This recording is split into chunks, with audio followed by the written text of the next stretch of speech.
It's 9:30, and there is no end in sight.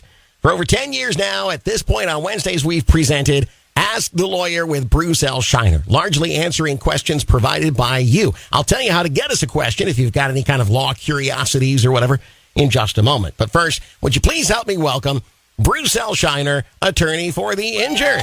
Good morning, Bruce. Hey, good morning, Todd. How you doing this pre-4th of July week? Very well, actually, and excited because, long holiday weekend, lots of fun, family time, that kind of thing. I'm sure you've got plans. Yeah, be careful. That's the thing. Everybody just needs to be careful. And I know you've dealt with your share of drunk driving cases, so please let somebody else drive. I'll just say that once, won't nag at it. Now. Yeah, well, we got to be careful of drunk drivers. We got to be careful of fireworks. You betcha. Lots of ways we can hurt ourselves. Now, we have a question here, very, very scary question. And it makes a very good point for all parents to pay attention to, I think. Can I get right into it? Bruce, you ready for the question? Yes, sir. I'm ready. All right, here we go. It says, my husband and I rented a condominium through Airbnb. Our kids were playing in the back area. There was a pool with a fence around it, so we weren't worried about the kids who were 3 and 5 years old. We didn't know the gate on the far side of the pool was broken and stuck open. The kids wandered in, and our 3-year-old son fell in the pool. Our daughter yelled for help, and we came as quickly as possible. Our son had been in the water for several minutes and wasn't breathing.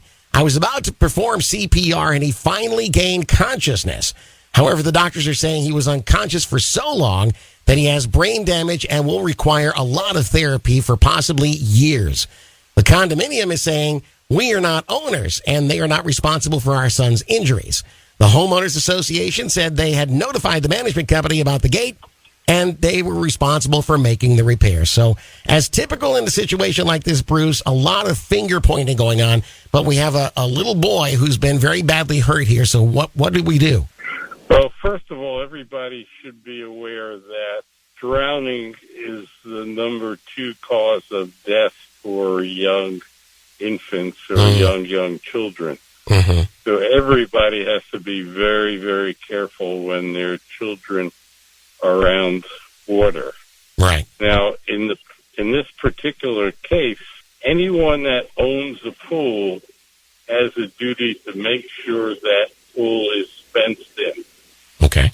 So, in this particular case, I think all the players that you mentioned would share responsibility. Okay. Because every municipality or county or state has a law or an ordinance that requires a pool to be fenced so that young children can't gain access without their parents. Mm-hmm.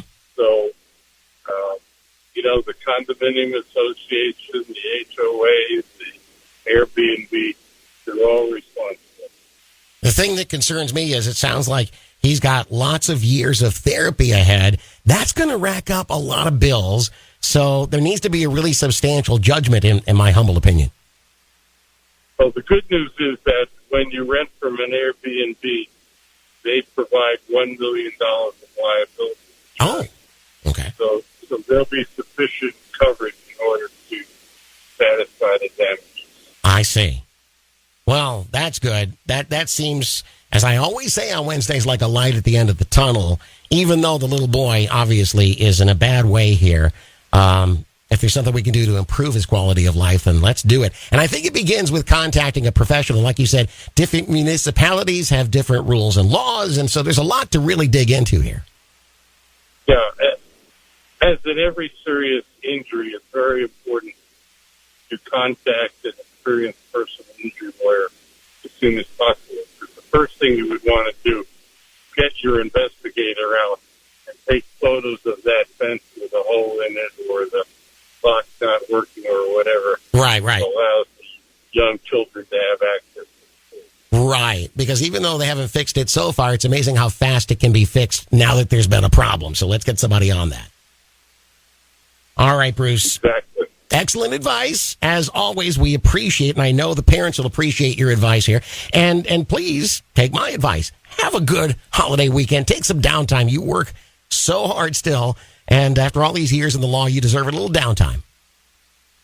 Well, I enjoy what I do, so I don't need downtime. But thank you, and I hope all our listeners have a wonderful holiday and appreciate that it's the anniversary of the birth of our country. Absolutely, sir. Thank you so much. Look forward to talking to you next week.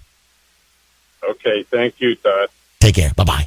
Ladies and gentlemen, let's give it up again for Bruce L. Scheiner, attorney for the injured. I believe a satisfactory answer to the question, because it does sound like even though they're getting the runaround, these parents do have some avenues to pursue.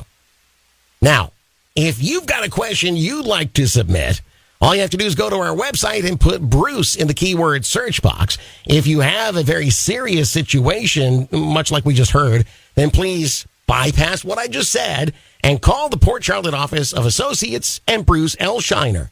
941-743-7777. Time is of the essence, as you hear us say every week as well. So don't wait. Call 941-743-7777. Tell them that Todd Matthews sent you from Kiss Country 92.9.